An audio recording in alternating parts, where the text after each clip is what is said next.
अखंडमंडलाकारं व्याप्तं येन चराचरं तत्पदं दर्शितं येन तस्मै श्रीगुरुवे नमः। अज्ञानान्धस्य लोकस्य ज्ञानाञ्जनशलाकया चक्षुरुन्मीलितं येन तस्मै श्रीगुरुवे नमः। अध्यात्म विश्वविज्ञान यूट्यूब चैनल के सभी प्रेमी पाठक, आचार्य, गुरुजन, हमारे मार्गदर्शक और हमारे सभी क्रियाशील मित्रों का इस अंक में हार्दिक स्वागत समादर करते हैं। मित्रों, सर्वांग योग यह अध्यात्म विज्ञान की आधारशिला है। सर्वांग योग जिसे कहते हैं कि प्राप्त होते ही फिर हमें ऋग्वेद, सामवेद, यजुर्वेद, अथर्ववेद और 6 शास्त्र, सांख्य शास्त्र, पतंजलि शास्त्र और वेदांत और न्याय शास्त्र, वैशेषिक और अनेक प्रकार के जितने भी ग्रंथ हैं वो सभी एकदम प्रकाशित हो जाते हैं, क्योंकि सर्वांग योग में सबका सार जो वेद वाक्य है उनका खुलासा सद्गुरु जी ने प्रत्यक्ष प्रयोग द्वारा कर दिया है। और प्रत्यक्ष प्रयोग हाथ में आते ही फिर उन शब्द भांडारों में से सार निकालने का जो यानी एक प्रकार का जो प्रयास है वो हमारा छूट जाता है और बना बनाया हुआ पकवान जिस तरह किसी क्षुधाक्रांत के सामने उपस्थित हो जाए, इसी तरह वो सिद्धांत पूरा का पूरा स्पष्ट रूप से हमारे सामने उपस्थित हो जाता है। इस सिद्धांत के महत्व के विषय में क्या कहें। प्रत्यक्ष युद्ध भूमि पर अपने कर्तव्य कर्म से च्युत होकर अर्जुन रणांगण से भाग रहा था, युद्ध क्षेत्र से जा रहा था, लौट रहा था और कह रहा था कि मैं इनको नहीं मारूंगा, ये मुझे मार डाले तो ठीक है, मैं भिक्षा मांग लूँगा, मैं चाहे जो करूँगा लेकिन मैं युद्ध नहीं करूँगा। और ये युक्ति हाथ आते ही फिर वो कहने लगा कि मेरा मोह चला गया, अब आप जो कहेंगे मैं वो करूँगा और मैं युद्ध अवश्य करूँगा। क्यों ऐसा कहा? तो मनुष्य के विचारों में परिवर्तन सत्य के दर्शन दिग्दर्शन के बगैर नहीं हो सकता, और सत्य का दिग्दर्शन कराने वाला एक छोटा सा माइक्रो बुक जिसे सर्वांग योग युक्ति के नाम से आज संपूर्ण अध्यात्म विज्ञानी जगत जानता है, वही सद्गुरु युक्ति है। और ये सद्गुरु युक्ति श्री मायानंद जी चैतन्य इन्हें उनके गुरु सद्गुरु श्री स्वामी विशुद्धानंद जी सरस्वती इनसे दशाश्वमेध घाट काशी में प्राप्त हुई, जिनका उन्होंने यानी विस्तार किया और हम जैसे सामान्य मुमुक्षु और जिज्ञासु जनों के लिए उसे व्यवस्थित रचकर सर्वांग योग इस ग्रंथ, इस माइक्रो बुक के रूप में प्रस्तुत किया है।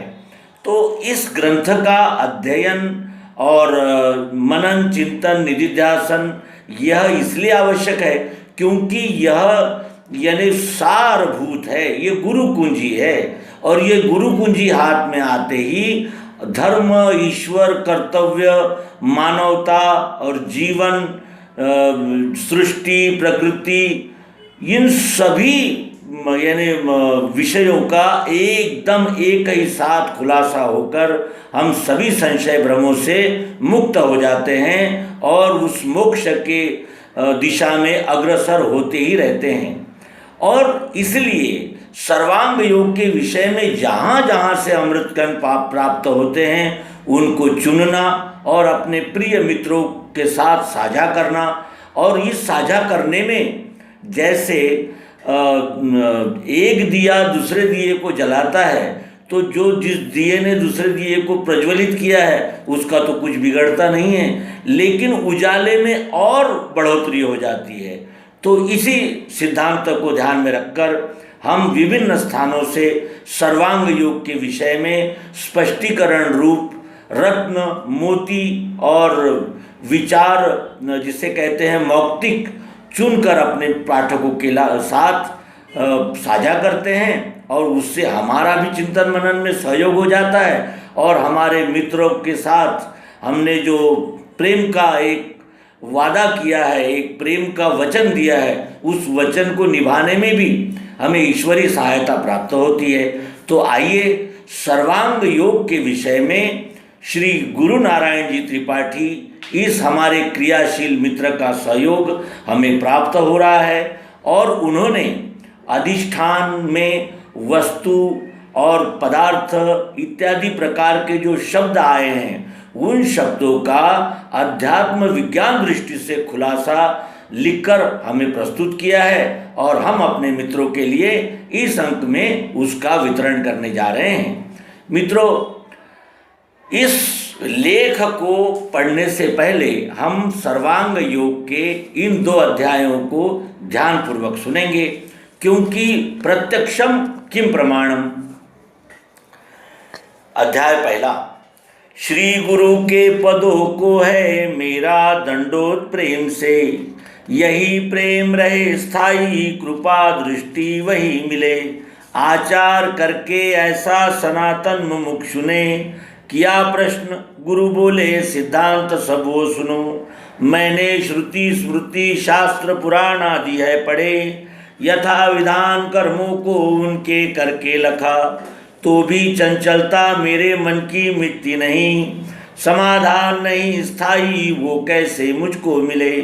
कहे तत्श्रुति वो क्या है त्वम रहता कहाँ। असी कहा जिसे वो क्या, ध्यान में बैठता नहीं। देखना उसको कैसे, जो देखे वह कौन है। जानना चाहता हूँ ये यथार्थ मुझको कहे। यह पहला अध्याय मोक्ष इच्छा दर्शन योग। अब दूसरा अध्याय देखें। यह प्रश्न मुमुक्षु का सुन के श्री गुरु कहें, लक्ष्य सिद्धांत का जो सो निश्चयार्थ स्वरूप के। यही विज्ञान की रीति साक्षात्कार स्वरूप का, इसी का बोध होने से दृढ़ निश्चय है मिले। जड़ चैतन्य की ग्रंथि छूटने का सुमार गए, बता से अपने आगे रखना भूलना नहीं। फिर वे सूक्ष्म दृष्टि से देखना बोध के लिए, ये में बोध होते ही मुक्ति है ब्रह्मजाल से। दूसरे अध्याय में सद्गुरु क्या कहते हैं कि जड़ चैतन्य की ग्रंथि छूटने का सुमार गई, बता से अपने आगे रखना भूलना नहीं। अधिष्ठान अपने आगे रखना, जिस वस्तु पर प्रयोग करके सत्य को जानना है उस वस्तु को अपने आगे रखना। यह उन्होंने अध्याय 2 गुरु स्थापन योग में हमें निर्देश किया। और फिर तीसरे अध्याय में क्या कहते हैं कि स्वरूप वस्तु का देखो देखा सोक्षर जानना। भरी है मध्य में इसके अक्षर ब्रह्म मिठास वो। नाम शक्कर जो है वो पुरुषोत्तम भाव है। प्रेम का ये निज स्थान ध्यान के हेतु से कहा। यथार्थ बोध होने को निज मूल स्वरूप का, वस्तु में त्रिपुटी देखी कल्पना से स्वभाव ने। इंद्रियों से दिखता है अक्षर सो तत् है कहा। त्वम से अक्षर को जाना असी निश्चय नाम है। अक्षर में अंग है 8, अक्षर एक अरूप है। जहाँ है भावना दोनों लय का स्थान वस्तु सो। सद्गुरु स्थान दर्शन योग नामक अध्याय तीसरा। इस तीसरे अध्याय में वो क्या कहते हैं कि स्वरूप वस्तु का देखो, स्वरूप वस्तु का देखो। उस बताशे की ओर निर्देश करके वो कह रहे हैं कि स्वरूप वस्तु का देखो। यहाँ अधिष्ठान को वस्तु इस संज्ञा से उन्होंने निर्देशित किया। आइए अब देखें चौथे अध्याय में क्या कहते हैं कि अब ये ध्यान में बैठे संपूर्ण इस हेतु से आदि में अक्षर का भाव देखना निज बुद्धि से। दिखेंगे इसमें भाव 8 भिन्न प्रकार के, ये रूपांतर पाते हैं चक्राकार सदैव ही। अपनी आँखों से देखो दिखता है पदार्थ ये, ऐसे ही विश्व में सारे रूप का दिखना भरा। ये चौथे अध्याय में भगवान श्री मायानंद जी चैतन्य कहते हैं कि अपनी आंखों से देखो, दिखता है पदार्थ ये। पहले अध्याय में उन्होंने गुरु स्थापन योग में क्या कहा कि यह बताशा अपने आगे रखना। फिर तीसरे अध्याय में कहते हैं कि स्वरूप वस्तु का देखो, और अब यह कहते हैं कि दिखता है पदार्थ ये। एक ही वस्तु को अधिष्ठान कहा गया, एक ही उसी वस्तु को वस्तु कहा गया, और उसी बताशे को पदार्थ भी कहा गया। तो ये क्या, इसमें क्या गुह्य है, क्या रहस्य है? इस रहस्य का उद्घाटन हमारे परम प्रिय क्रियाशील मित्र, हमारे मार्गदर्शक श्री गुरु नारायण जी त्रिपाठी, उन्नाव उत्तर प्रदेश, इन्होंने अपने इस लेख में स्पष्ट किया है। आइए हम भी उस लेख का अवलोकन करें, जानें, समझें, और इस लेख को ध्यान पूर्वक सुनकर सद्गुरु द्वारा निर्देशित उस अधिष्ठान का महत्व और अधिष्ठान के विविध अंग हम ध्यान पूर्वक समझेंगे। अधिष्ठान अर्थात अधिक स्थान, अधिस्थान अर्थात आधार, लय स्थान। विश्व वस्तु ही अधिष्ठान है जो सबका इष्ट है। वह विशेष स्थान अर्थात अधिष्ठान जहाँ अवतार सद्गुरु पुरुषोत्तम भाव से स्थित रहते हैं, अर्थात उनका लय रहता है। यह अनादि, अखंड, शाश्वत और स्वयंभू है। विश्व वस्तु अधिष्ठान का यथार्थ स्वरूप दिव्य दृष्टि द्वारा अनुभव के बाद ध्यान में आता है। वस्तु सर्वे सर्वा है। इसके अतिरिक्त और भी यदि सूक्ष्म दृष्टि से अर्थात ज्ञान दृष्टि से विचार किया जाए तो अधिष्ठान का नाम बताशा या मिश्री आदि नाम व्यवहार के लिए है। पुनः विचार करें, कोई इस समष्टि की कोई भी वस्तु जिसका नाम पता न हो तो क्या वह सभी को दिखती नहीं है क्या? तो सबका उत्तर एक ही होगा कि दिखती है।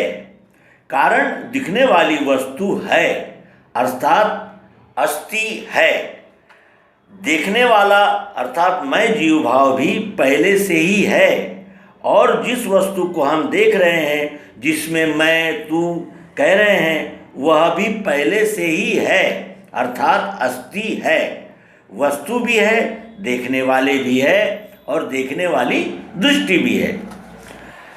इस प्रकार अस्ति है सिद्ध होता है, अर्थात अधिष्ठान अस्ति है और एक अखंड अस्तित्व ध्यान में आता है। अतः अधिष्ठान ही वह आधार है जो देखने वाला मैं और दिखाई पड़ने वाली वस्तु तू, इन दोनों मैं और तू का एकीकरण करता है।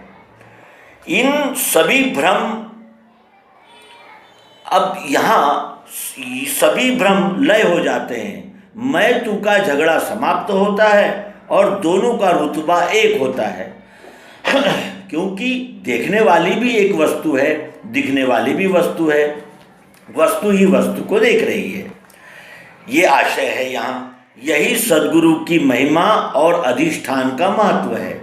सद्गुरु की महिमा क्या है कि प्रत्यक्ष बोध करा देना, और अधिष्ठान का महत्व क्या है कि वो अधिष्ठान रखते ही सभी संशय भ्रमों से हम सरलतापूर्वक पार हो जाते हैं। वस्तु, अब वस्तु के विषय में श्री गुरु नारायण जी त्रिपाठी विस्तार करते हैं कि वस्तु क्यों कहा गया। अब इसी मूल विश्व वस्तु अधिष्ठान का यथार्थ स्वरूप ध्यान में आने के लिए श्री गुरु इस समष्टि का एक पदार्थ बताशा, जिसका मूल शर्करा अर्थात वस्तु है, रखने को कहते हैं। इसलिए बताशे अपने आगे रखना, भूलना नहीं। लौकिक दृष्टि से वस्तु मिट्टी, लोहा, कपास, शक्कर, लकड़ी, अन्न, सोना, चांदी, पत्थर आदि आदि भी वस्तु ही है, और वास्तव में देखा जाए तो हम सभी वस्तु रूप ही हैं।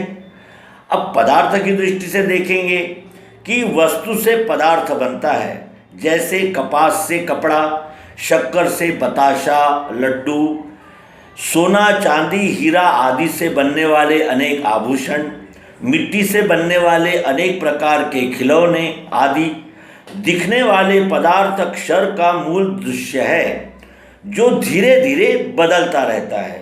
यह पंचभौतिक रचना से स्थूल दिखता है। अध्याय 3 में वस्तु और अध्याय 4 में पदार्थ ऐसा क्यों कहा है? इसमें वस्तु शब्द प्रयोग किया गया है क्योंकि सद्गुरु की कल्पना अखंड विराट से प्रारंभ होती है।